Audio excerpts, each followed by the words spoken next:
Hello and welcome to Green Angle, the show that explores the environment we live in and the ecological problems we face while preferring sustainable solutions.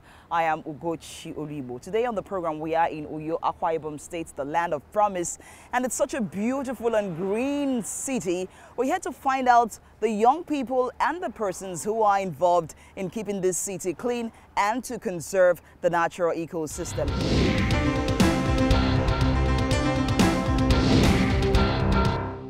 With me on the program are two young men who are part of Stand Out for Environment Restoration in Uyo. So let's talk about Uyo and how it's beautiful. You know, who's responsible for this? Of course, we know it's the government, but... Yes, to a very large extent, the government, they've done quite a lot. I would say the Ministry of Environment is very, very functional in the state. All their structures have been really put well. So one of the major issues we have in this state is the general Nigerian issue of attitude, you know, just having to keep up an attitude to sustain the environment. To maintain the environment. To keep it serene. Okay. We actually call it Serene Uyo. Serene Uyo? Serene Uyo. Serene Uyo, well, it is very serene Uyo. Okay, so let's talk about the role young people play in maintaining this and also in terms of conservation. You've started volunteering with the organization. Yeah. Tell us about your experience. My experience has been very, very, very, very productive. I mean, I've learned so much about the environment, about my immediate environment, having to volunteer for the organization. I've had to work with other NGOs, partnering with them to advocate for a better environment, and also having to work with the World Environment Day program that comes up every year, June 5 of every year, you know. And because of my interaction with other youth organizations, I've been able to share certain knowledge about the environment, interacting with them, having to learn, you know, from their experiences as well. So basically, it's just about the awareness, creating the awareness, having young people understand that they have so much to do, you know, to preserve what they were born to, you know, to see what they've come to see, you know, and also to correct our forebears, you know, on certain things that they've done that set us back, you know. So it's basically about awareness. Okay, let's talk about awareness and your organization. Tell us about your work. When did you start and how do you go about what you do?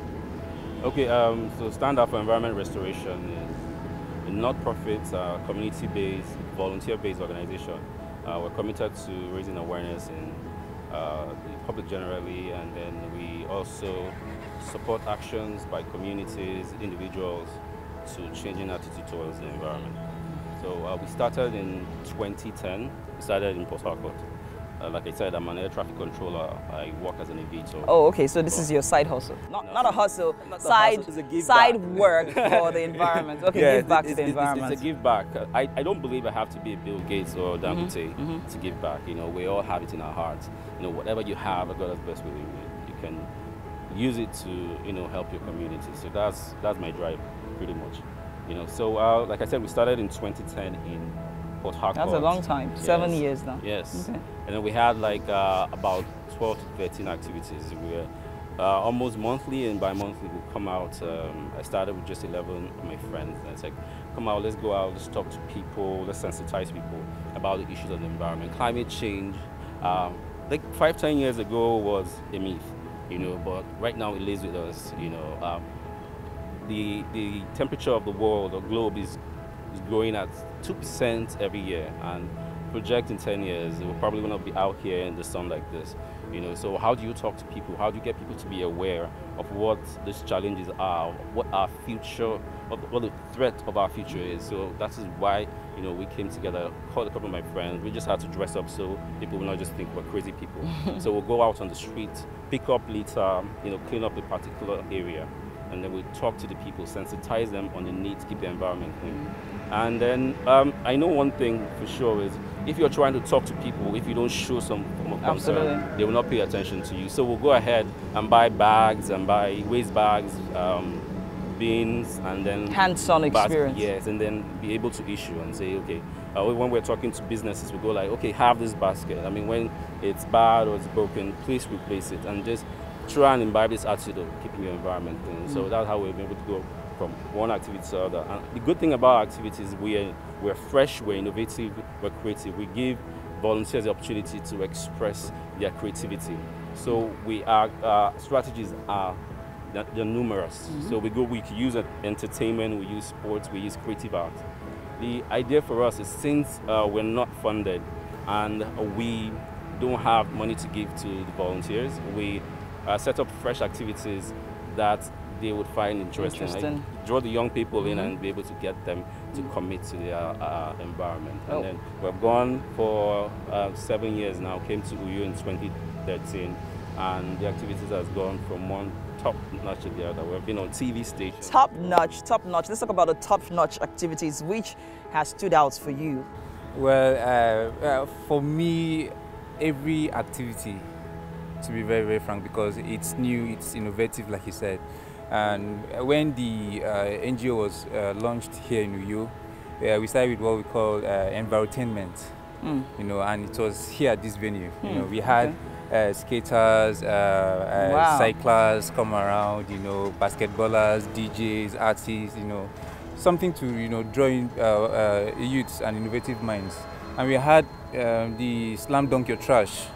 Basketball? You know, basketball, but it was... Slam dunk your trash. That sounds really good. Having a theme that will attract very the catchy. youth. Yeah, very, very catchy. You know, and we've had the partnership with Drill Ranch at Buki. We volunteered with Pandrilus Ranch at Buki, where we stayed for, is it 5 days? We were feeding monkeys. Wow. You know, last year's theme for World Environment Day was Go Wild for Life. Yeah, so, of course. So we were actually in the wild. You know, we went wild, and it was very, very interesting having to get close to other, you know, should I say siblings in nature. Yeah, of course they are siblings. Now let's talk about conservation and wildlife conservation in Akwa Ibom State. I mean, it's a very rich place with so much biodiversity. On our way to this place, we saw lots of animals killed and displayed. In fact, we saw someone had already cooked it and, you know, selling this. How can we stop this? How can we? I mean, people have a right to eat, but we should check how much we're consuming, we're taking out of nature. How can we work on that? One of the things we learned from when we went to Buki was when we come back and we talk to people. Seriously, people ask, okay, so why are we not talking about conservation of domestic animals like hen, chicken, goats, and all of that? And I was like, okay, that's because we rear them. You know, so you rear this and then replace the ones you consume. You know, for the wild or the bush animals, we do not. So except we find a way of replacing, we are definitely going to face extinction. Most of these animals are going to go extinct. So what we do is we try to talk to, like when we went to Boki, the awareness was so much that hunters became zookeepers or animal keepers. So they'll talk to them, give them the idea and the need for them to conserve this. And you actually have the opportunity to actually consume. But if you learn to sustain the lives in the forest, then you would have more than plenty. And in this way, even when you consume, you will know that you are committing to reviving the forest as well. Okay. So that went really well. We're going further into like the local communities. When we started, we were like in the urban cities trying to just talk to people in the urban areas on how to sustain, you know, their greenery, you know, keep like a clean environment. But right now we're going further into the local communities. These people that are in very close touch with nature and all of that. And so the good thing about us is you have raised an issue. I remember Josh came up with one activity called, it was Christmas. And while people were celebrating, he came up with the idea called Merry Green Christmas. Yeah. You know, so now you're giving us the idea. The good thing is we put it out there, all the volunteers, we brainstorm, we come together, brainstorm, and you see the ideas that will come out of it. So if we're talking about conservation and taking on maybe Akwa Ibom generally, I think in a short time from now, we'll probably invite you guys over again. I'm looking forward to that, to come see what you've done so far with this idea. I hope you run with it and make something out of it. And maintenance of what the development that's happening here. We know more people are building houses and they're going to cut down more trees. They're going to probably pollute the waters and the land. We also know the issue of oil pollution in some parts of Akwa Ibom State. So I would say kudos to the government to a very large extent.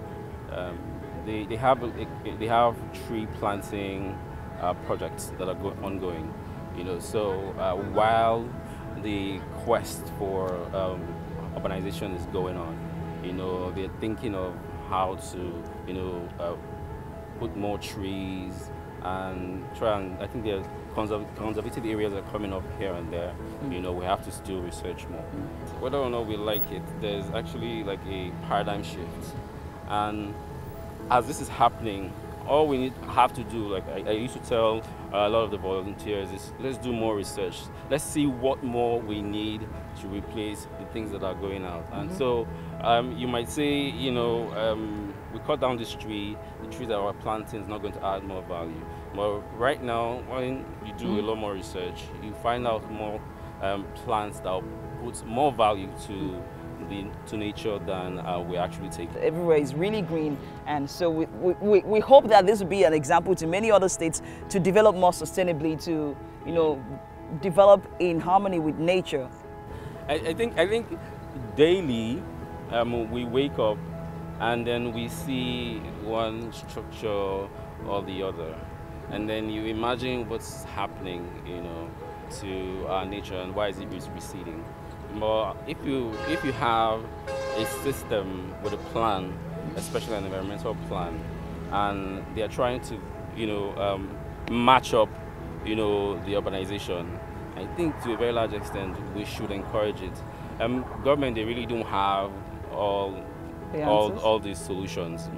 But we as individuals, we as a group of people with ideas, with perception, should not just always wait for them to do everything.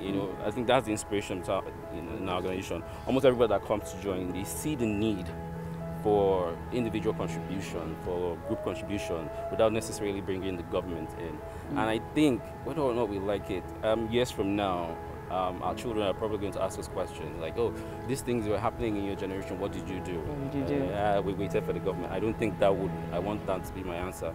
So, and for so many other people that have this perception, they have actually come with these close-knit ideas and have joined us, and we've been able to push it like one step at a time. And gradually we'll just gain momentum, and before you know it's a movement, and step by step we get there.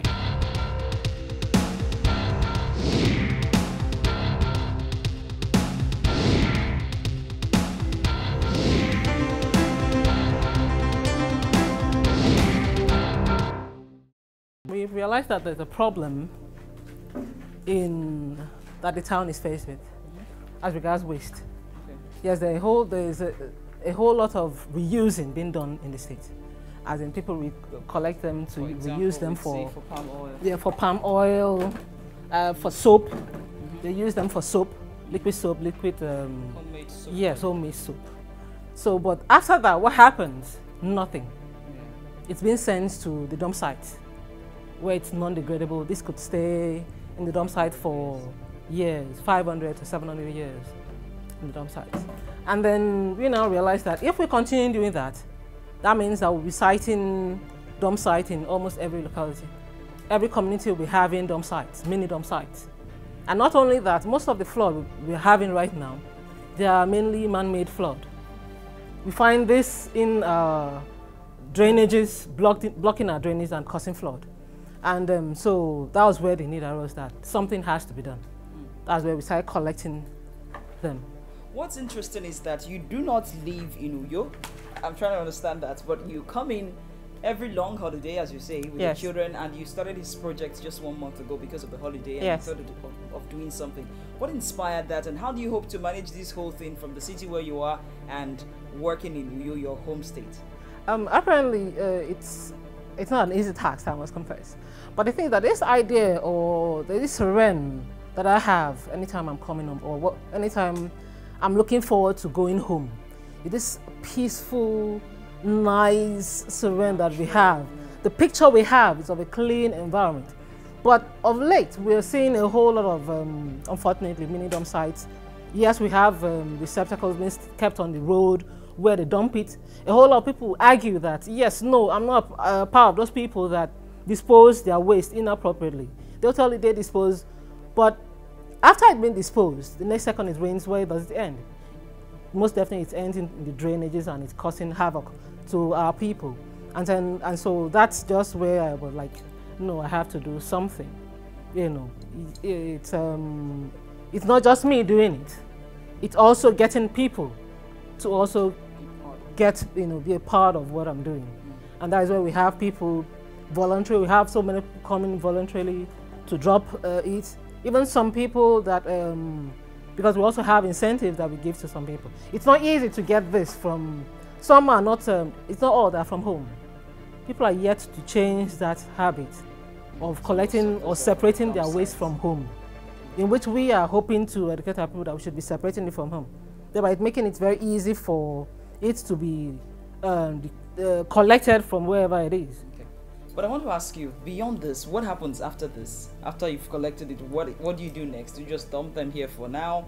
What are you doing with these bottles? Everything you're recycling, for now, we reuse them for our crafts. We use for our crafts. And besides that, we are also collecting and hoping that when we're hoping to build an environment where it's structured in a way that people separate their waste, people, it's collected, and we're looking at attracting investors. Because these are things that recycling plants. Yes, there's none in New York. For now, I'm not aware of any.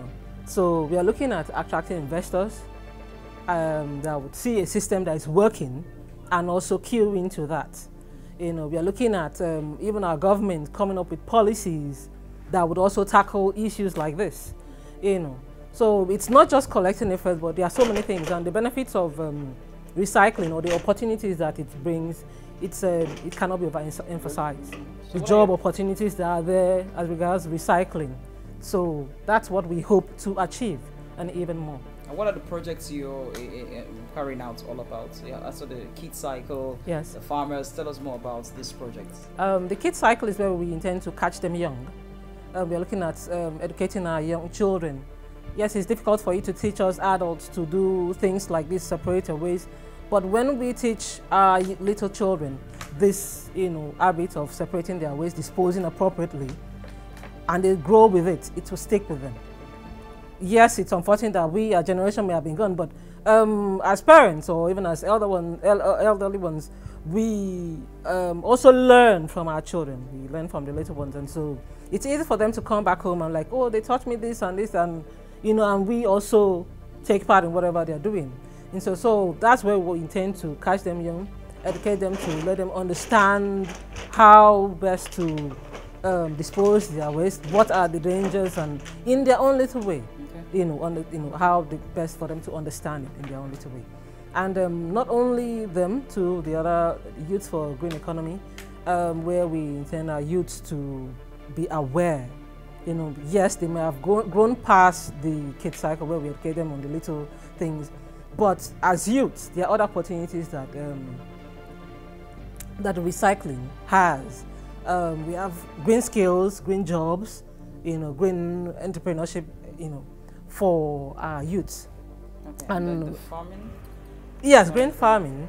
Excuse me. Green farming is where we, yes, it's all about diversification. And then there are so many farming activities that could be done with, with green attitude in mind.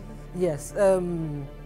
First, there are so, like these days, even to pre-plant nurseries are done with pure water sachet, and we also have other innovative ideas where the sawdust, which is already chopped and thrown away, could also be used to trap water in farms, save the immunity, and then also in farming, where we intend our youth to also learn how to make their own compost manure, not just relying on the fertilizers, but also using compost manure where it could be gotten anywhere. You could even do it from your home, you know, from the available raw materials for the compost manure. It's there. Okay. Yeah. So quickly, lastly, what's your plan for this project in this city? What's your dream? Our dream is that as we launch our recycle spots recycling hub, we hope that our people would get into it, you know, get involved, get more involved. The whole lot of people to get involved. We get our people to change their attitude towards disposing their waste, and also create an enabling environment for investors to come in, for us to have as many recycling plants as possible.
Now, it's easy to see how clean and green this city really is, but it's also more important to emphasize the need for more innovative eco-ideas to sustain this and to make this a better space and for our planet in harmony. That's our program for today. Remember to send your comments and suggestions using the addresses on your screen. And if you do have a green project idea or event, send us a 2-minute video or photo and we'll help you share it with the world. I am Ugochi Oluibo and this is Uyo, Akwa Ibom, Southern Nigeria.